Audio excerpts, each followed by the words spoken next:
Esta película no es solo caos estilizado, es un rompecabezas lleno de metáforas y dualidades. También es otro fiel reflejo del perfeccionismo y la maestría como cineasta de Stanley Kubrick, quien aprovecha la oportunidad de esta adaptación para hacer una verdadera exhibición de puro cine. Planos característicos e icónicos, simbología y mensajes entre líneas son parte del despliegue de recursos visto en La Naranja Mecánica de 1971, que junto a sus mejores curiosidades y detalles ocultos revisaremos en este video.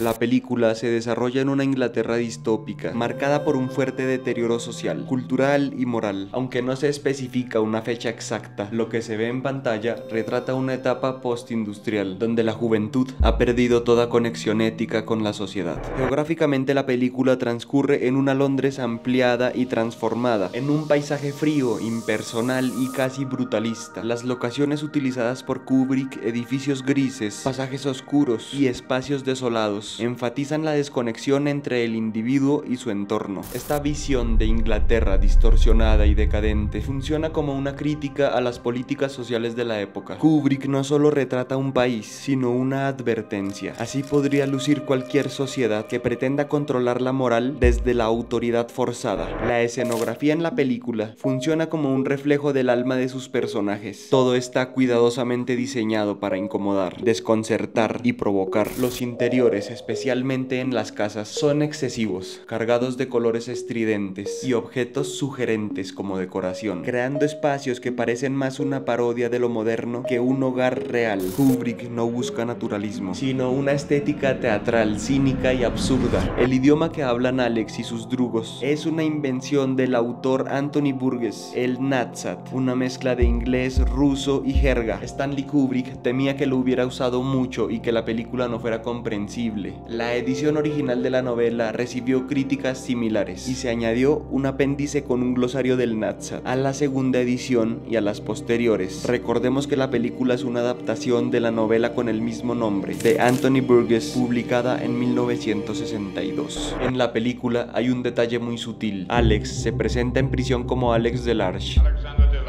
Podemos asumir que en la película es su verdadero nombre, pero en uno de los periódicos que aparece en pantalla se hace referencia al protagonista como Alex Burgess. Este no es un error, sino un homenaje de Kubrick al autor de la novela. El Korova Milk Bar recibe su nombre de la palabra rusa que traduce vaca, y la palabra en la pared, moloko, significa leche. Stanley Kubrick hacía que vaciaran, lavaran y rellenaran los dispensadores de leche cada hora, porque la leche se cuajaba bajo las luces del estudio. 2001, A Space Odyssey, película de 1968, también de Stanley Kubrick. Y en La Naranja Mecánica, el director pone un par de referencias a esa película. En la escena de la tienda de música se puede ver claramente una portada que dice 2001, pero hay otro detalle un poco más oculto en el mismo cuadro. A un lado de la portada de 2001 vemos una portada verde. Se trata de The Transfiguration of Blind Joe's Death, del guitarrista John Fahey. Y aquí el detalle es donde se vuelve fascinante. Dentro de ese álbum hay una versión de la canción Bicycle Built for Two, también conocida como Daisy Bell. Esa es la misma melodía que canta HAL 9000 en el final de 2001. Es decir, Kubrick no solo coloca una referencia visual a su propia película, sino que coloca un álbum cuyo contenido conecta directamente con una de las escenas más recordadas de la historia del cine. Un detalle que puede pasar desapercibido a simple vista, pero que demuestra la obsesión del director por poblar cada plano con significados ocultos y conexiones entre películas. La escena que sigue después de la visita a la tienda de música en casa de Alex con las dos chicas que conoció allí, según Malcolm McDowell, tardaron 28 minutos en rodar. Un plano continuo estático que transcurre de manera acelerada en la película. Kubrick se inspiró en Funeral Parade of Roses de 1969, dirigida por Toshio Matsumoto. En esa película hay una escena casi idéntica, un momento íntimo mostrado en cámara rápida con montaje cómico, acompañado de música ligera y un tono casi paródico. Kubrick, que tenía gran conocimiento del cine experimental de la época, tomó esa referencia y la adaptó en La Naranja Mecánica. Es un recurso que tuvo que cautivar profundamente al director, porque es una de las referencias más claras de la película, y además es un filme que se estrena apenas el año anterior a que Kubrick iniciara con la preproducción de La Naranja Mecánica. Otro detalle que podría reforzar esta conexión es que el ojo de Alex con la pestaña pestaña postiza no se describe, no aparece en la novela original, sino que fue una decisión estética de Kubrick. Y viendo el filme japonés ya referenciado, encontramos personajes con pestañas igual de exageradas, lo que refuerza la influencia de la película de culto japonesa en la visión estética de Kubrick para su adaptación. El experimento Ludovico es en esencia un experimento pavloviano llevado al límite. A comienzos del siglo XX, Pavlov demostró que podía entrenar a un perro para que salivara al oír una campana, simplemente asociando ese sonido con la comida. Kubrick toma esa misma lógica científica y la convierte en pesadilla. Alex, inmovilizado, es obligado a ver escenas cargadas. El resultado es un reflejo condicionado. La sola idea de lastimar lo lastima. Los doctores que vemos en la secuencia del experimento eran doctores reales, que aparte de ambientar la escena, se aseguraban de que todo saliera bien. Aún así, con todas esas precauciones, fue una escena que causó mucha incomodidad física en Malcolm, incluso llegándole a causar una ceguera temporal.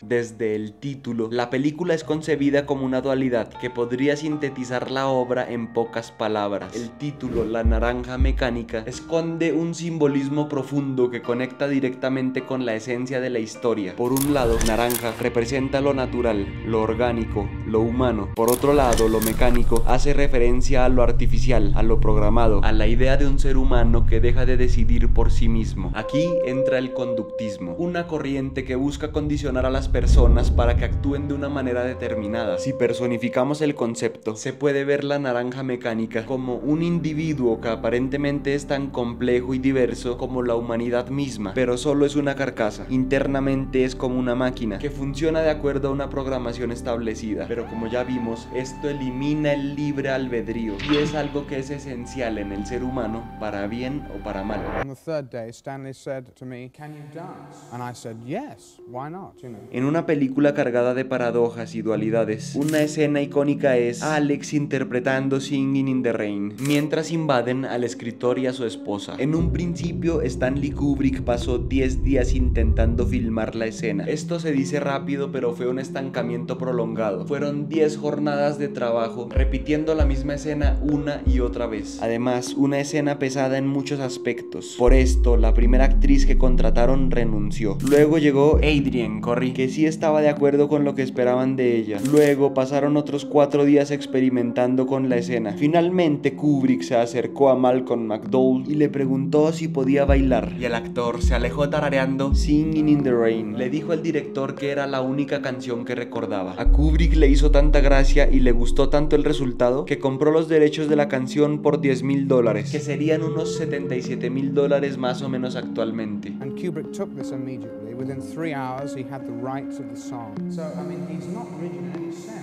Desde que se ahonda en la personalidad de Alex, vemos su sensibilidad por la música, y es una pieza clave para su reprogramación. Paradójicamente, una expresión artística que disfruta profundamente también desencadena su lado oscuro, y termina siendo la herramienta de sometimiento que le hace sufrir hasta completar su metamorfosis mecánica. El timbre de la casa del hombre mayor que suena cuando Alex y el grupo llegan por primera vez es parte de la Quinta Sinfonía de Beethoven. Esta clásica pieza representa el inicio del caos, ese famoso...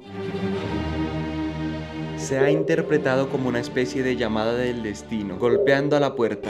La Novena Sinfonía de Beethoven, para Alex, representa algo más que una simple pieza musical. Es su mayor fuente de placer, inspiración y hasta de iluminación personal. La manera en que habla de Ludwig van, como él lo llama, refleja cómo la música lo eleva por encima de lo cotidiano y se convierte en un símbolo de la libertad y poder individual. Esto le suma al nivel de complejidad del personaje. Kubrick muestra con crudeza cómo no solo reprime las conductas negativas de Alex, sino que también le arrebata la capacidad de disfrutar lo que más valoraba en la vida: el uso del himno de la alegría, una de las melodías más conocidas de Beethoven. Alex lo menciona. Es el cuarto movimiento de la Novena Sinfonía de Beethoven. Esta pieza aparece cuando Alex es sometido al tratamiento Ludovico. Es la melodía con la que condicionan su cerebro. Mientras él es sometido a esta situación, la música suena como telón de fondo. Kubrick utiliza la ironía de forma magistral. Una obra universalmente asociada con la esperanza, la unión y la libertad termina acompañando creando una escena en la que justamente se le arrebata la capacidad de decidir por sí mismo. Convierte a Beethoven en un personaje invisible dentro de la historia. En la escena donde invaden la casa de la mujer del yoga, en un momento, la mujer intenta defenderse con una pequeña estatua de Beethoven, como si anticipara en lo que se convertiría el buen Ludwig van a partir de esa noche para Alex. Recordemos que esa fue la noche en que lo atraparon y sería el principio de su cambio forzado. También cuando el ministro está de visita, entra en la celda de Alex para una inspección y vemos más imágenes de Beethoven, un retrato y otra pequeña estatua. El ministro los toma con sorpresa y picardía en su mirada, porque ahí se dio cuenta con que iba a controlar la mente de Alex. Después de que Alex habla con el sacerdote sobre el experimento Ludovico, los prisioneros marchan en círculo, recreando la pintura de Vincent Van Gogh de 1890, La ronda de los presos. Antes de filmar la escena en la que tuvo que cargar a Patrick Magee y su silla de ruedas por las escaleras, el fisicoculturista profesional David Prowse le preguntó a Stanley Kubrick si podían asegurarse de grabar la escena en la menor cantidad de tomas posibles, diciéndole al director básicamente que su fama de hacer múltiples tomas lo precede. El resto del equipo se horrorizó de que le hablara así al director, pero Kubrick se rió y prometió hacerlo lo mejor posible. La escena se filmó en 6 tomas, una cantidad considerablemente pequeña para un perfeccionista como Kubrick. Un detalle curioso es que el mismo actor y fisicoculturista David Prowse años después daría vida a uno de los villanos más icónicos de la historia del cine, Darth Vader. Aunque la voz fue la de James Earl Jones y el rostro final, el de Sebastian Shaw, fue Prowse quien aportó la impresionante presencia física del icónico personaje.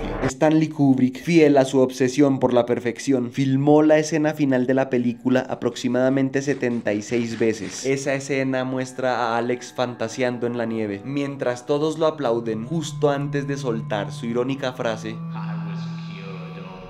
Kubrick estaba buscando que la sonrisa, la mirada y el tono fueran exactos para cerrar la película con la mezcla de cinismo y ambigüedad que la caracteriza. A book about a freedom of choice of a human being, of an individual. That is what the film is about. El final de La Naranja Mecánica es más fácil de comprender si lo vemos con la ironía que siempre manejó Kubrick. Alex, después de ser curado a la fuerza, queda incapaz de defenderse o de decidir. Para la sociedad es un ciudadano ejemplar, pero perdió su libre albedrío. Cuando finalmente el Estado le devuelve sus instintos, Alex recupera su capacidad de elegir, y lo primero que piensa no es en redimirse, sino en volver a las mismas conductas y excesos de antes. Acompañado por la novena del buen Ludwig van.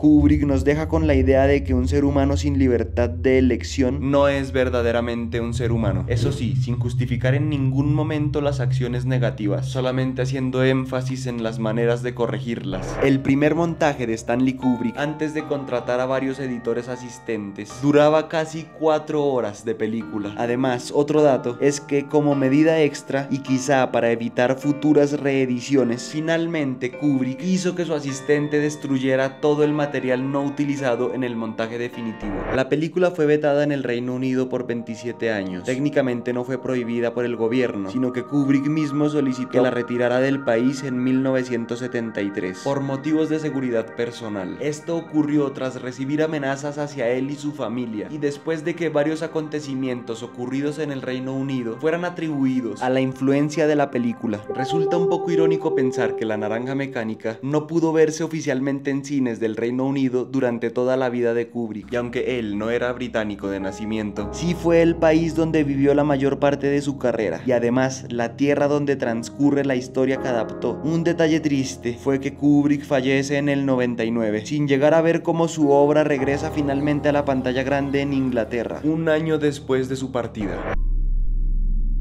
Y eso es todo por este video. Muchas gracias por ver y en especial por llegar hasta aquí. Este será uno de mis videos favoritos. Yo sé que lo digo mucho, pero es que esta es una de mis películas favoritas. Y nada, gracias por ver. Si el video te gustó, no olvides compartir, comentar, dejar tu like y suscribirte al canal. No siendo más, yo soy Mateo y te veo en el próximo video.